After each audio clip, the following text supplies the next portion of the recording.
할렐루야.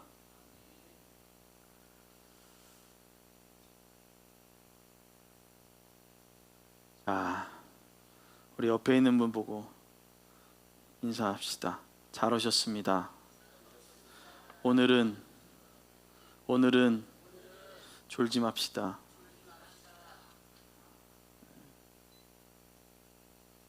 네, 오늘은 졸지 맙시다.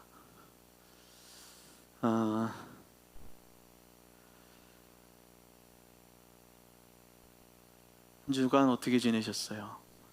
태풍이 온다고 그냥 난리인데 우리 최혜강 성도님 현장 때문에 많이 쫓아다니셨죠? 괜찮으셨어요? 다행이네요.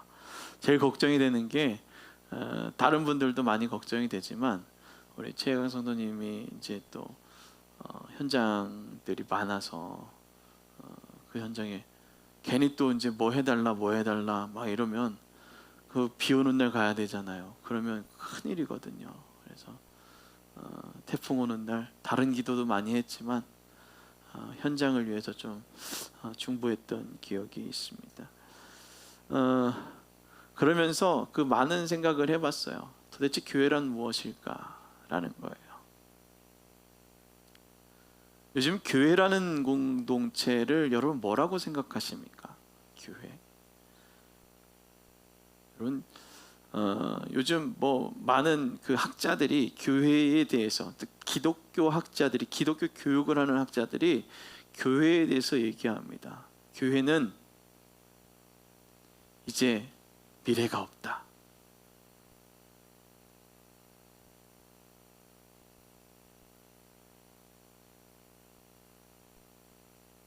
왜요? 왜 미래가 없다라고 생각했을까요? 다음 세대들이 떠나가기 때문에 미래가 없다라는 거예요. 떠나가는 이유 중에 많은 이유가 있었는데요. 그 중에 첫 번째가 뭐냐면 목회자랑 마음에 안 들어서, 목회자의 권위 있는 모습, 이게 싫어서요. 우리 교회 오면 권위 자체가 없잖아요. 그렇잖아요. 권위롭게 살지 않잖아요. 권위가 너무 싫어서 그렇게 떠나간다라는 얘기를 합니다. 그러면서 우리 교회가 버려진 교회, 세상으로부터 버려졌다, 교회는 희망이 없다 라고 말하는 현재를 우리가 참 살아가고 있다는 거예요. 솔직히 말하면 교회에 희망이 있다고 말하진 않습니다. 아침부터 너무 무겁나요? 교회가 희망일까요?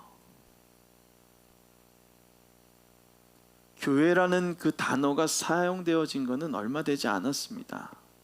한국에서는요, 우리 김영출 권사님이 얘기하시는 종로 예배당, 예배당이 원래 명칭이었어요. 여기는 예배하는 공간이에요. 모이는 공간이 아니라 예배하는 공간이에요. 그래서 어디 예배당, 어디 예배당이라고 얘기를 했었다라는 겁니다. 교회는 희망이 없죠. 그런데 이 희망이 없다는 얘기는 지금만에 있었던 얘기가 아닙니다. 희망이 없다라는 그 교회라는 말은, 희망이 없는 교회라는 말은 왜 그럴까? 사람이 모여서 하나님의 말씀을 강론하는 회당 문화를 갖고 있었던 그 이스라엘에서도 희망이 없다라는 얘기를 했어요. 좀처럼 찾아볼 수 없는 거예요. 희망이 있다라고 얘기하는 성경에서 봐요. 회당에서 강론할 때 사람들이 그 모습을 보고 뭐라고 얘기해요? 이 회당에 희망이 있다, 이런 얘기를 성경에 쓴 걸 봤어요? 없다고 해요. 예루살렘 성전에 들어가 가지고선 사람들이 하는 행동을 보고 예루살렘 성전에 희망이 있다라고 얘기했어요? 아니에요. 그 뭐예요? 거기 모이는 독사의 자식들아, 너희들의 행동이 왜 이러냐, 이런 얘기를 했다. 다시 말하자면 사람이 모여있는 곳에는 희망이 있다 없다? 희망을 말할 수 없다라는 거예요. 오늘 우리 박 집사님이 처음 서두에 기도하면서 사람의 존재에 대해서 서술했죠. 하나님 앞에 고백했죠. 정말 미물에 존하지 않는, 정말 너무나도 미약한 존재란 말이에요. 타인을 해치지 않고선 살아갈 수 없는 존재란 말이에요. 인간이라는 존재 자체가 타인에게 배려하는 인간인 거 봤어요? 술 먹고 본능이 나오는 사람들이 다른 사람들을 위해 가지고서 헌신하는 거 봤어요? 때려 부시고 지나가는 사람들 시비 걸고 본능에 휩싸여 사는 사람의 존재가 그렇게 선하지 못하라는 거예요. 사람들이 모여있는 단체 또한 그렇다라는 거예요.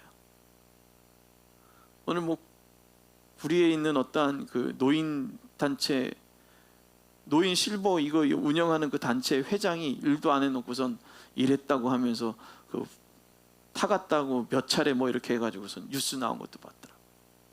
그냥 모임이나 단체에서 그저 그냥 자신의 이익을 위해서 살아가는 거지 타인을 위해서 배려하고 내주고 하는 공간이 어디 있어요? 일제 때는 안 그랬어요. 대한민국을 침범해오는 이유가 뭐예요? 이 나라를 정말 좋은 나라로 만들어주겠다고 해놓고선 정신대 데리고 가고 군수공장 데리고 가고 자신들의 이익만을 향해서 달려갔던 사람들이 나라도 똑같다라는 거예요. 어느 나라가 우리나라의 난민들을 다 와가지고선 당신들에게 뭔가를 주겠습니다, 이런 나라가 어디 있냐라는 겁니다. 그냥 사람들은 어떤 존재예요? 이익만을 바라보는 존재. 그런데 더 재밌는 건 뭐냐면 우리 태풍이 지나갔죠. 또 사람들이 그러는 거예요. 이 태풍의 현상을 보면 누구도 예측하지 못했다. 예측할 수 없는 현상들이 지금 일어났다. 분명히 지금 오는 태풍은 일본으로 비껴가든가 중국으로 넘어가든가 뭔가 우리나라 관통하지 않았었는데 갑자기 우리나라를 관통했다는 얘기를 하고 있는 거예요. 그러면서 이것을 뜨거워진 바다, 녹아버린 빙하, 높아진 해수면 이것을 가지고선 인류가 경험하지 못한 일입니다 라고 이제 뉴스를 전하면서 이번 태풍의 경로의 이유다라고 얘기하는 거예요. 누굴 얘기하는 거예요? 자연이 이래져 가지고선, 자연이 이렇게 만든 건 누구예요? 사람의 욕심이란 말이에요. 그저 모든 사람의 욕심대로 내 정신을 깨어서 내 육신을 이기려고 하는 것이 아니라 그냥 육신에 의존해서 육신에 그냥 잠식당해서 살아가려는 사람들이라는 거예요. 그러면서 사람들이 얘기하죠. 이제 지구는 희망이 없습니다. 새로운 행성을 찾아 떠나야 됩니다. 지금 그래서 우리가 뭐예요? 멀리 지금 로켓을 해서 사람들을 유인우선을 보내고 행성을 찾아 떠나고 있고 비슷한 것을, 그것이 뭐예요? 점점 희망이 없다라고 사람들에게 지금 심고 있는 거예요. 불안하게. 그러나 희망은 없는 것이 아니다라는 거예요. 희망은 우리에게 지금도 역사하고 있다라는 거예요. 자, 지구가 이렇게 아파서 막 몸부림치며 움직이고 스스로가 움직이고 자정 활동을 하고 있잖아요. 자연이 스스로 치유하려고 하는, 그게 아주 큰 희망이라는 거예요. 거기에 우리의 행동이 어떻게 해요? 같이 보충되어져야 되는 거예요. 함께 해줘야 된다는 것입니다. 자, 그래서 우리는 이러한 상황에 부사 하나를 사용하며 살아갔으면 좋겠습니다. 그것이 바로 무엇이냐? 아직이라는 희망 부사라는 거예요. 가능성이 보이지 않을 때, 모든 것이 끝나고 절망의 상황이 닥쳐온 것 같을 그때에 아직이라는 부사를 한번 써보십시오. 이 아직이라는 단어 하나가 우리의 삶을 다르게 만든다라는 거예요. 졸음이 와요. 아직 내가 잠들진 않았잖아. 그럼 뭐라고요? 아직 깨어날 기회가 있다. 어떻게 해야 돼? 일어나야지 뭐. 깨어날 기회가 있다. 가능성이 보이지 않을 때 아직이라는 부사를 사용하고 눈을 떠 주를 바라보는 거예요. 그것이 바로 희망의 부사. 오늘 여러분들에게 하나님은 그 희망의 부사를 선물로 주신다는 겁니다. 여러분이 생각하는 교회, 여러분은 어떤 것인지 모르겠지만 교회는 세상이 말하는 가치와 행동의 양태를 말하는 공간이 아닙니다. 교회는 우리에게 희망으로 찾아오신 그리스도를 믿고 온 우주 만물의 창조주이신 하나님만을 찬양하는 곳입니다. 우리에게 희망을 주신 그리스도의 사랑을 기억하며 행동의 보충, 선행의 삶, 행동의 실천으로 내게 주신 은혜를 누리며 살아가는 믿음의 삶을 살아가기를 소망하는 그 모인 사람들의 모임, 그것이 바로 교회입니다. 그런 그리스도인들이 되어 주님이 원하시는 모습대로 살아갈 수 있기를 주님이 축원합니다. 오늘 교회가 어떤 곳이라고요? 오늘 교회는 우리에게 희망을 주신 그리스도의 사랑을 기억하고 행동하는, 그 살아계신 온 우주 만물을 창조하신 하나님을 찬양하는 그러한 곳이에요. 어떤 인생의 교훈을 얘기해주고 삶의 양태들을 얘기해주면서 잘못됐습니다, 이런 것을 얘기해주는 공간이 아니다라는 거예요. 그래서 오늘 여러분들에게 하나님을 찬양하며 하나님을 바라볼 때에 주님 말씀하시는 거예요. 나에게 아직이라는 선물을 줄 것이다. 따라합니다. 하나님은 나에게 아직이라는 선물을 주셨다. 옆에 있는 분에게, 뒤에 있는 분에게, 하나님은 당신에게 아직을 선물 주셨습니다. 아직이라는 단어를 선물로 주셨어요.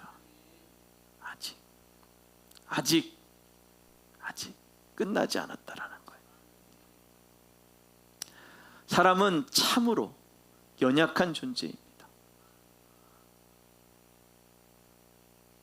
외로움도 제일 많이 타고 슬픔에 빠져 벗어나지 못해서 죽어가는 경우도 있습니다.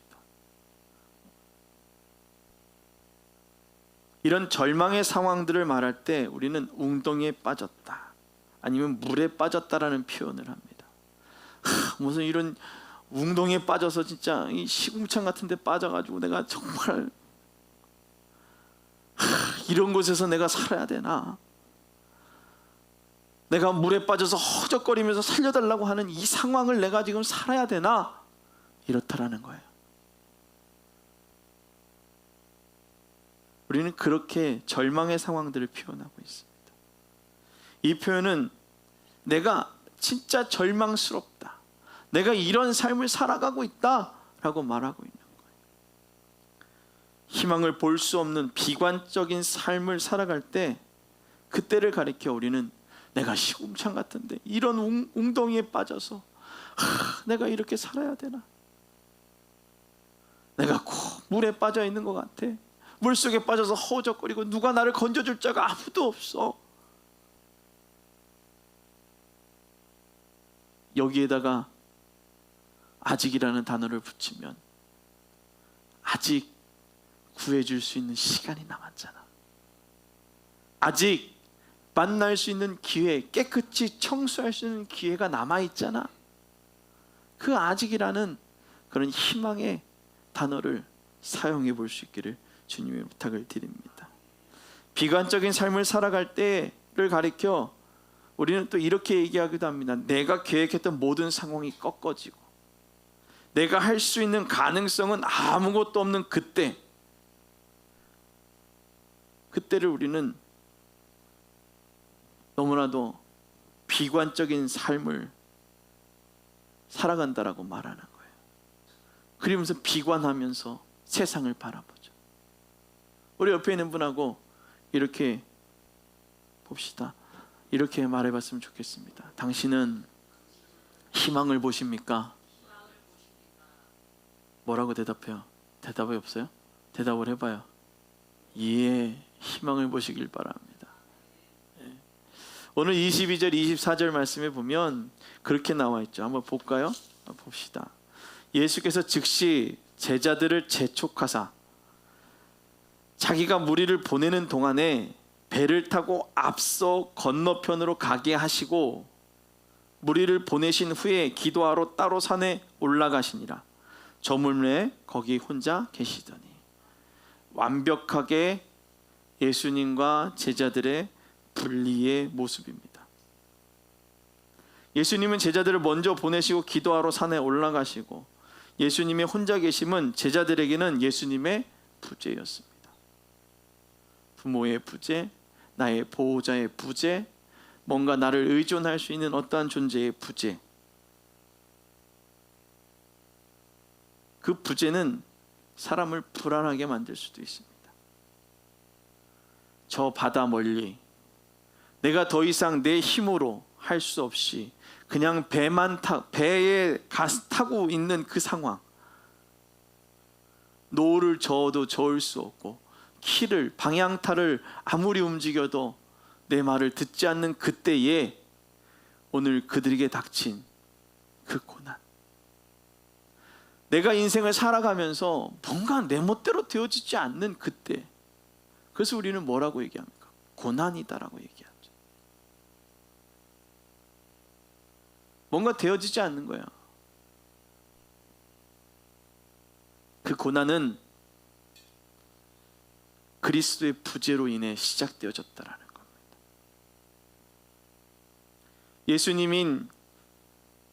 예수님이 이들의 삶, 늘 함께 계셨던 예수님이 안 계시고 이제 그들이 떠나게 되어지는 거예요. 바다 한가운데, 망망대해라고 하죠. 헤엄을 쳐서 가기도 좀 그렇고, 헤엄을 쳐서 가보려고 하니 폭풍은, 바다의 물결은 너무나도 세고, 바다 안에 배 안에 있으니 더 무섭고 아무것도 할 수 없는 상황이라는 거예요. 그런데 그들이 닥친 풍랑, 그들은 당황하고 있었고 자신들이 어떻게 할 수 없어 두려워하면서 절망의 순간 속에 앞이 보이지 않았지만, 중요한 겁니다. 절망의 순간 앞이 보이지 않았지만 캄캄한 바다에 어떤 형체가 보이기 시작한 거예요. 행복할까요? 아니, 상상을 해봐요. 바람이 막 불고 파도가 치고 있는데 앞이 잘 보이지 않는데 뭔가 저 앞에서 형체가 걸어오는 게 보여요. 아, 뭔가 나를 구해줄 게 온다고 생각해요? 우리 사람들 반응이 없어. 무섭죠? 안 무서워요? 아니, 뭐 대단한 믿음이 예수님인 거 눈에 보여요? 아, 예수님이구나 이래요? 예? 무섭잖아요. 아니, 생각해보세요. 바다 한가운데, 갈릴리 바다 한가운데 있는데 넘실넘실 그거 치고 있는데 빠질 것 같은데 저게 뭔가 또 와요. 구별할 수도 없는 그 흔들림 가운데 뭔가 또 다가오는 거예요. 엎친 데 덮친 격이라고 하죠. 차라리 그냥 이렇게 빠져 죽었으면 좋겠는데 저게 뭐지? 또 유령인가? 우리를 죽이려, 뭔가 악한 것인가? 귀신인가? 이러면서 두려워하지 않았을까요?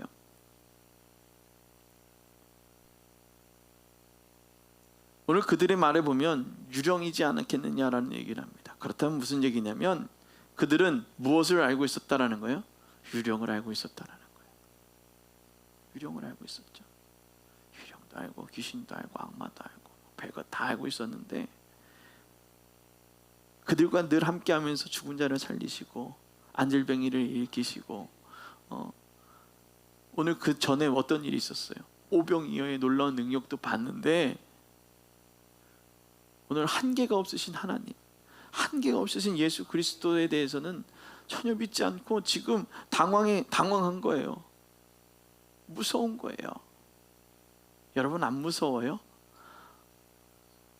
뭔가 할 수 있을 것 같아요? 무섭겠죠. 그거 봐요. 맨날 그러잖아요. 정신대가 너무 무섭다. 지금도 치가 떨린다고. 지금 몇 년이 지났는데요. 그 정신대의 정점만 들어도 이러잖아요. 대신 따위라 그래요. 모르겠어요. 일본어를 뭐 할 줄 알아야지. 우리 교회 일본어 제일 잘하시는 분이에요. 어쨌든 간에 오늘 그 어려운 환경 가운데 엎친 데 덮친 격이에요. 우리 집에 딸이 8인데 그죠? 그 딸 중에 5시 중에서 우리 집이 얼마나 두렵겠어. 밤이 얼마나 아침이 서는 게 얼마나 무섭겠어. 사람이 누가 찾아오는 게 얼마나 무섭겠어. 뭔가 문 두드리는 소리, 뭔가 오는 소리만 들어봐요. 무섭겠어, 안 무섭겠어? 무섭다니까요.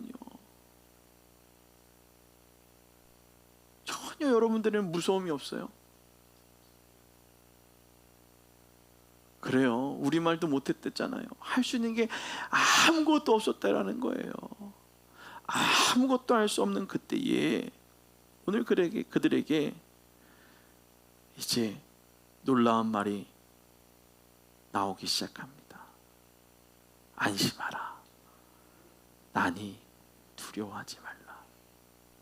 그 어려운 환경 가운데 있는데 나니 두려워하지 말라라는 거예요.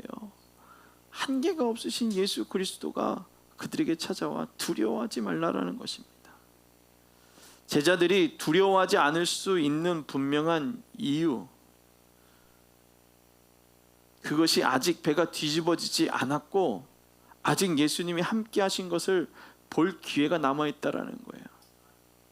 배가 흔들리고 두렵고 어려운 상황인데 거기다 한번 아직이라는 단어를 붙여보면 내가 한계가 뛰어넘으신 하나님을 믿으면 아직 주님을 부를 수 있는 입술이 있고 아직 배가 뒤집어지지 않아서 거기서 기도할 수 있는 기회가 있고 아직 뭔가 난파가 되지 않아서 뭔가 할 수 있는 기회가 남았다라는 거예요.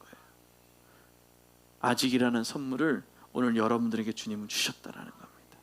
근데 이 아직이라는 희망, 우리 신앙에 가장 중요합니다. 아직 하나님을 부를 수 있는 기회가 남았다. 그런데 우리는 희망이라는 단어를 쓰면서 뭐라고 얘기하느냐? 희망 고문하고 있다라는 거예요. 뭔가 해주고선 해야지. 근데 중요한 건 뭔지 아십니까? 아직이라는 단어를 붙이고 거기에서 해야 될 일이 있었다라는 거예요. 한계가 없으신 하나님을 믿는 그 믿음이 필요했던 거예요. 그 하나님이 자신의 아들을 내어주셨고 우리를 살리신 사실을 믿는 그 믿음이 필요했다라는 거예요. 절망이라는 생각이 여러분을 지배하고 있습니까?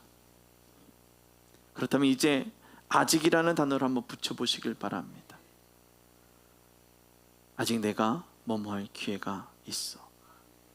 이렇게 선포해 보시길 바랍니다. 아직 설교가 끝나지 않았으니 깰 기회가 있어. 아직. 얼마나 좋아요. 제 목소리만 들으면 존다니까. 제가 얼마나 감미로운 목소리면 성시경도 아니고. 잘 자요 여러분. 이러고 해야 돼요.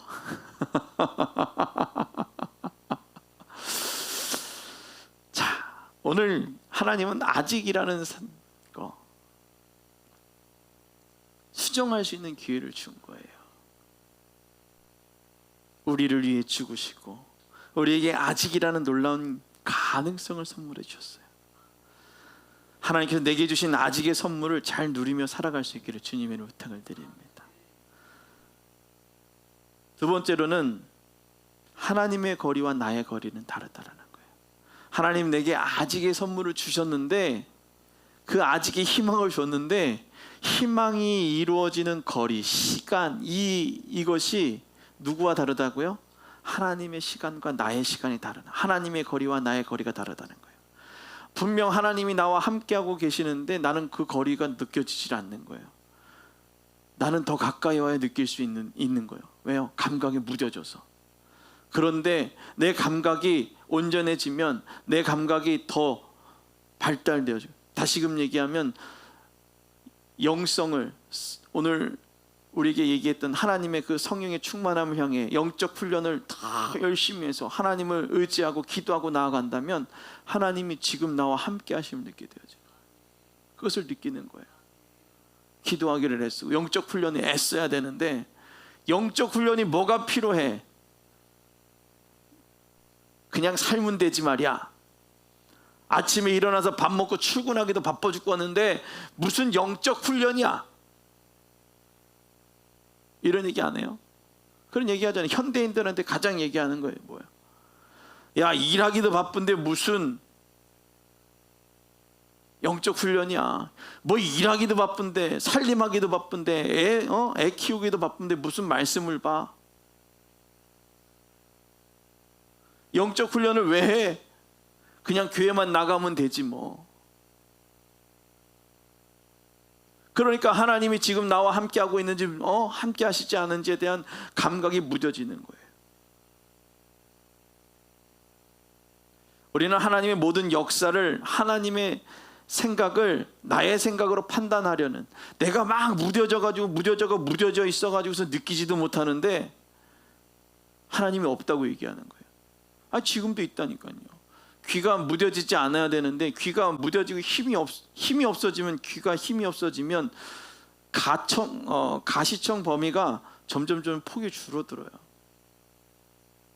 연세 많으신 분들은 저음이 막 이렇게 나오면 웅웅거리고, 그래서 고음이 높아지고 소리를 어떻게 질러야지만 들리는 거예요. 잘 안 들린다는 얘기예요. 우리 100세 되신 분이 그러잖아요. 제가 물어보잖아요. 할머니 잘 계셔요? 이러면 껌뻑껌뻑거려. 그러니까 잘 계시냐고요? 이러면 오늘 여러분들에게 얘기하는 거예요. 100세도 먹지도 않았는데 영적으로 그렇게 떨어지니까 뭐라고 얘기해요? 잘 있냐? 내가 좀 기도하지. 내 이름을 불러봐. 그랬더니 하나님이, 야, 내 이름을 좀 불러봐. 기도해보라니까. 또 눈만 껌뻑껌뻑. 하나님 답답하니까, 눈 좀 껌뻑껌뻑거리지 말고 내 이름을 좀 불러봐. 오늘 주님 우리에게 그렇게 얘기하는 거예요. 그러니까 이렇게 크게 얘기하니까, 아이고 왜 그러세요? 그렇지 않아도 내가 다 듣고 있는데. 제 옛날에 그런 핑계 대죠. 누가 졸지 마 이랬더니, 안 졸아요. 다 듣고 있었어요. 아이고, 그러니까 나 좀 보라고. 오늘 주님 우리에게 말씀하시는 거예요. 내가 그 가까운 거리에서 잘 지내냐, 귀 아플까봐 잘 지내냐 이랬더니 귀가 힘이 없어가지고선 안 들리는 거예요. 그 옆에서 그렇게 얘기해도. 내 시선과 내 방법은 너무 다른다는 거예요. 오늘 요셉의 얘기를 잠깐 하자면, 오늘 어떻습니까? 꿈의 사람 요셉. 그래서 형들의 그 볕단이 나에게 와 이러니까 형들이 미워해가지고선 이놈을 죽이자고. 오늘 이 죽이자고 모의하고 그를 구덩이에 던지는 그 순간, 그 모든 순간 하나님의 계획이었다라는 거예요. 그렇게 해서 이집트로 팔려가지 않았으면, 이스마엘의 사람들에게 팔려가지 않았으면 다 같이 굶어 죽었을 텐데, 하나님의 계획은 그를 구덩이라는 고난 안에 넣고 그를 또 이스마엘의 사람들에게 팔려 이집트라는 땅으로 보내고, 또 그곳에서 충성하고 최선을 다하여 하나님의 이름을 부르며 기도했더니 그의 인생이 달라진 거예요. 그래서 그의 형들이 그 요셉에게 무릎을 꿇게 되는,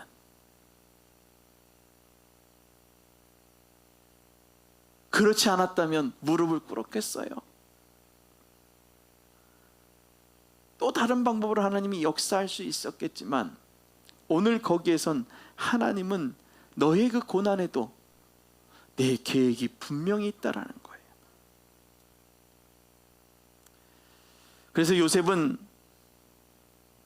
그 형들의 그 모든 삶을 보며 하나님의 그 계획 가운데 살아갔다는 겁니다. 오늘 우리가 읽은 본문의 이야기, 풍랑 속에서 만난 예수님과 제자들 중 베드로만의 고백, 그 베드로의 고백, 그것이 중요했다라는 거예요. 똑같이 풍랑 속에 있었고, 똑같이 배를 타고, 똑같이 바다 위를 가고, 두려움 가운데 있었고, 똑같이 유령인가 뭔가 막 이러고 있고, 그럴 때 내니 두려워 마라 라고 했을 그때에 오늘 뭐라고 얘기하는 겁니까?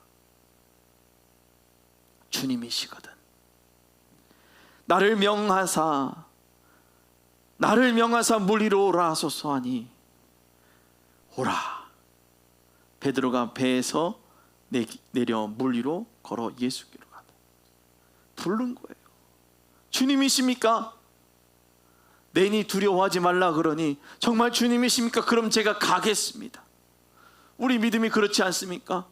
환난과 어려움과 힘든 가운데 누가 불러주는 거예요. 주님 앞에 나와서 기도하면 놀라운 역사가 일어나. 주의 이름을 불러봐. 주의 이름을 불러봐.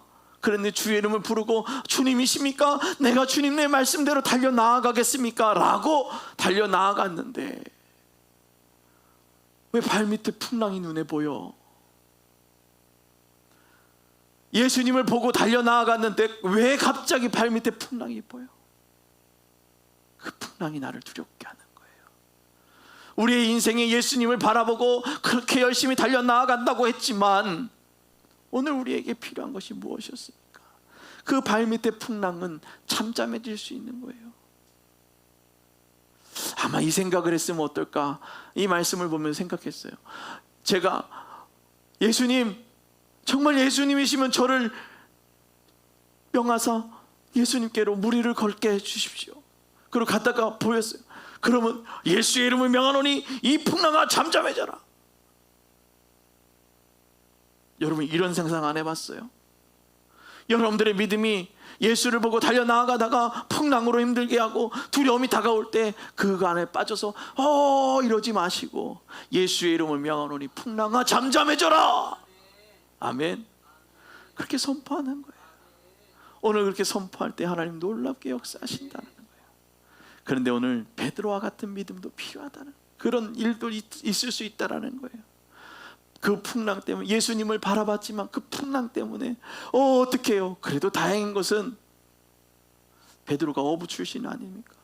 풍랑 속에도 잠깐 버틸 수 있었나 봐요. 잠깐 버티는 그 순간 그의 입술에서 나왔던 얘기는 다른 것이 아닙니다. 뭐라고 했습니까? 베드로가 뭐라고 얘기했어요? 자, 주여. 베드로가 소리질러 이르되 주여 나를 구원하소서. 아멘. 오늘 그렇게 하는 거예요.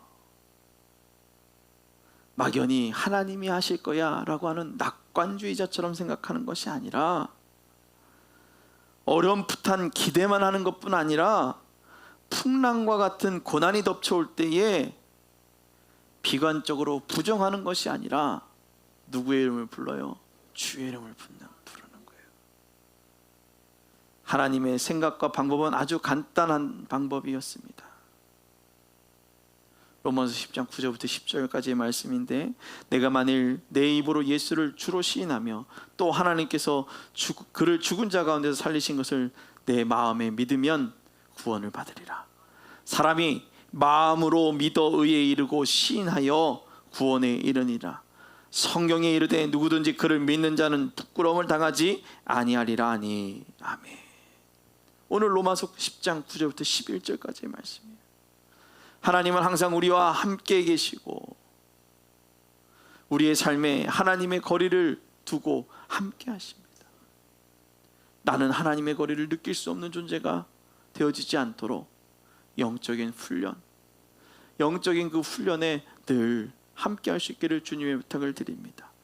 희망은 아무 가망이 없어 보일 때도 악과 싸워 좋은 세상을 이룩하게 만들어주고 있습니다. 그것이 누구예요? 예수 그리스도였습니다. 우리에게 우리의 희망이신 그리스도는 우리가 입으로 시인하고 믿기를 원합니다. 이렇게 믿고 시인할 때 우리의 희망이신 예수 그리스도는 고통을 견디고 살아남는 은혜를 경험하게 만드십니다. 하나님을 향한 나의 거리는 항상 멀리 있지만 나를 향한 하나님의 거리는 항상 가까운 곳에서 모든 것을 준비하고 계십니다. 구덩이에 빠져서 죽어가는 그때에도 하나님은 그들의 가까이에서 역사하셨습니다. 유다를 통해 요셉을 죽이고 그의 피를 덮어둔 들 무엇이 유익할까라는 그 말로 요셉의 생명을 건지셨고, 하나님은 자신의 구원 사역을 위해 하나님의 열심으로 우리의 가까운 거리에서 역사하셨습니다. 가까운 거리, 내가 생각하지 못했던 방법으로 하나님은 역사하시고 회복시켜 주셨습니다. 영원히 죽어갈 수밖에 없던 이스라엘의 자녀를 살리는 방법, 그들의 손에 피를 흘리지 않게 하셨고, 하나님은 우리를 영원히 멸망시키는 것이 목적이 아니라 살리는 것이 목적이었습니다. 우리를 살리는 것에 목적을 두신 하나님은 우리의 삶의 가능성을 바라보셨습니다. 그래서 하나님께서는 마지막으로 세 번째, 가능성을 바라보라 하십니다. 따라합니다. 하나님은 가능성을 바라보라 하십니다. 아멘. 우리가 일을 하다 보면 이런 사람이 있어요. 무조건 안 돼, 책임지기 싫어서 안 돼, 할 수 없어가 입에 연실 달고 사는 사람이 있는 반면에 한번 해봅시다, 가능성을 찾아봅시다, 해봅시다라고 하는 사람이 있어요.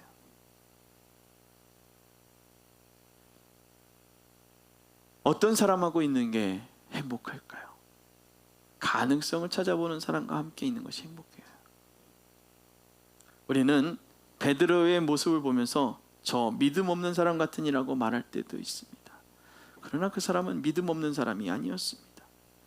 예수님이 오라 하셨으면 믿고 끝까지 가면 되는 것 아닌가 말하는 사람도 있었을 것입니다. 그러나 우리는 마태복음 14장 22절 23절의 말씀을 잘 살펴보면 제자들 중 어느 하나도 그렇게 말한 사람이 없었습니다. 오직 베드로만이 그 말을 시인하고 실천에 옮겼던 사람입니다. 그렇게 실천에 옮겼지만 그 앞에 보이는 바람과 풍랑을 무서워했던 것이죠. 무서워하기 시작할 때 놀랍게도 다시 베드로는 물속에 빠지게 됩니다. 두려움이 찾아올 때 베드로는 물속에 빠져가게 됐던 것입니다. 빠져가는 베드로의 모습을 잘 보시기 바랍니다. 예수님을 의식해서 부르고 물 위에까지 걷던 베드로가 다시 물속으로 빠져들어갈 때 그는 선포합니다. 따라합니다. 주여 나를 구원하소서. 아멘. 따라합니다. 다시 한번 주여 나를 구원하소서. 아멘. 이렇게 말하는 것이 쉬운 것이 아닙니다.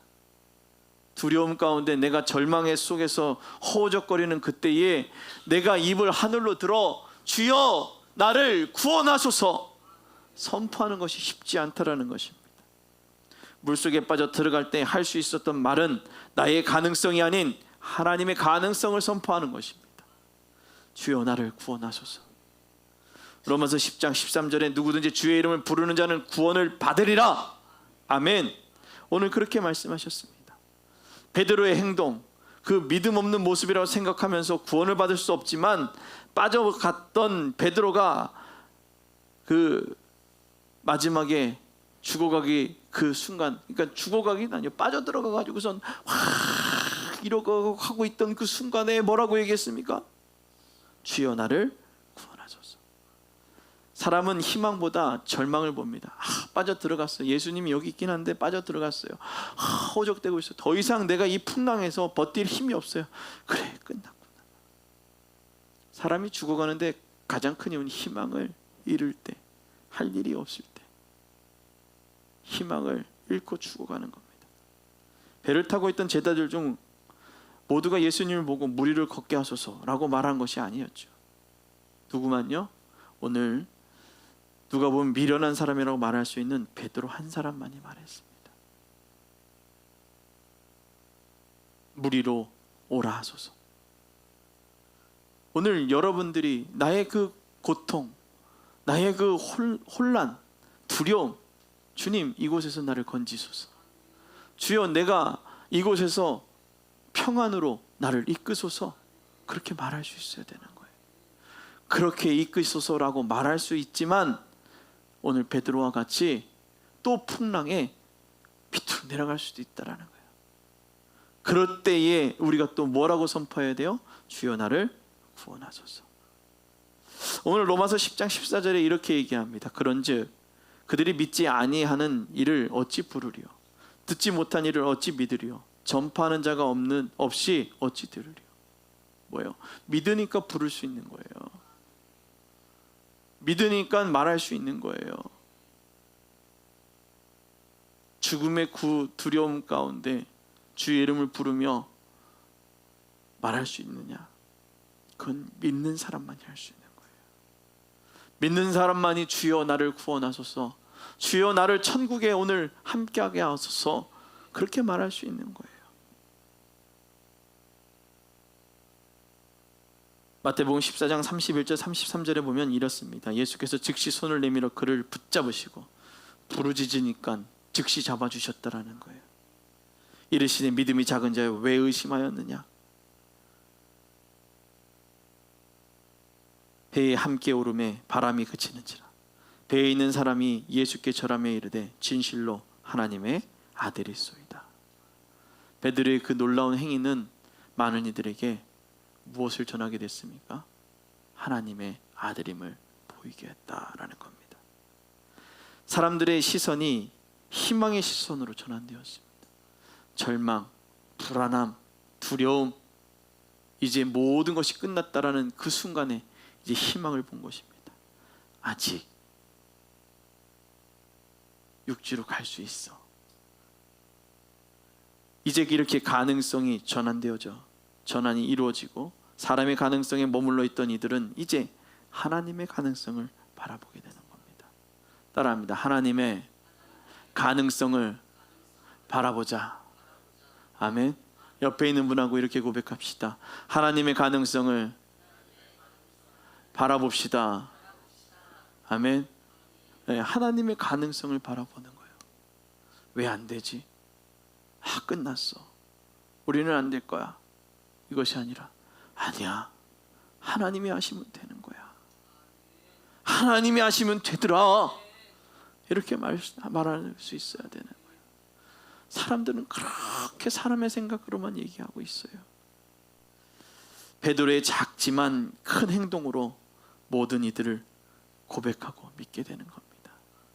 작지만 나의 행동, 정말 남들이 봤으면 미련해 보이기도 하고 너무 잘못된 모습으로 보이기도 하지만 그 순간 내가 믿으니 주의 이름을 부르고 내가 믿음이 손을 들고 주여 나를 구원하소서, 주여 나를 살리소서, 주여 내가 믿으니 주님 나를 무리로 걷게 하소서, 이런 고백을 하게 되는 겁니다.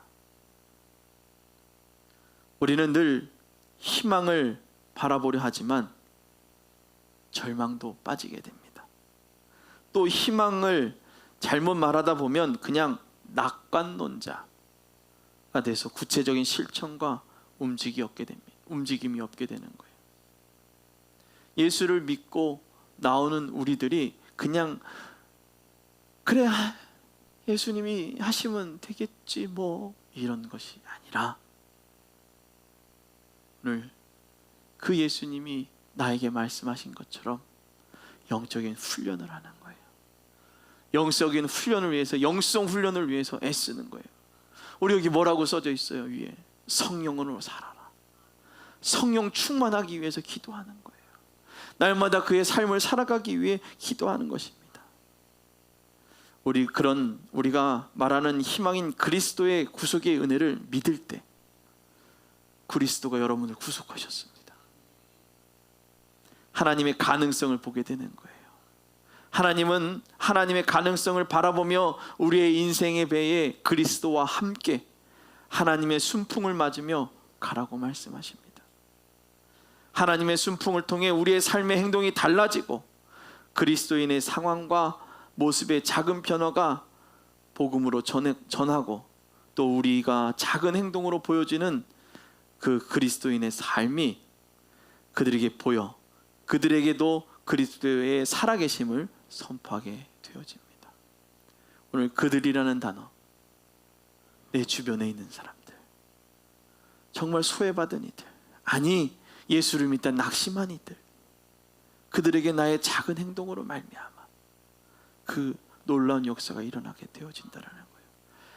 어떻게 보면 베드로의 어떻게 보면 어떤 행동이라 그래요? 야, 무모한 행동이라고 얘기하죠. 그러나 우리는 예수를 믿으니 남들이 보기에는 무모하지만 우리는 믿음으로 달려나가는 거예요.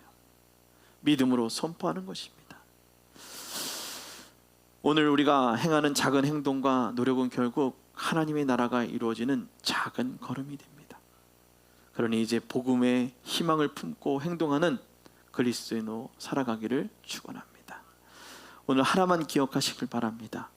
예수를 믿고 달려가지만 구덩이에 빠짐을 당할 수도 있고 예수의 이름을 부르며 가다가 물에 빠질 수도 있습니다.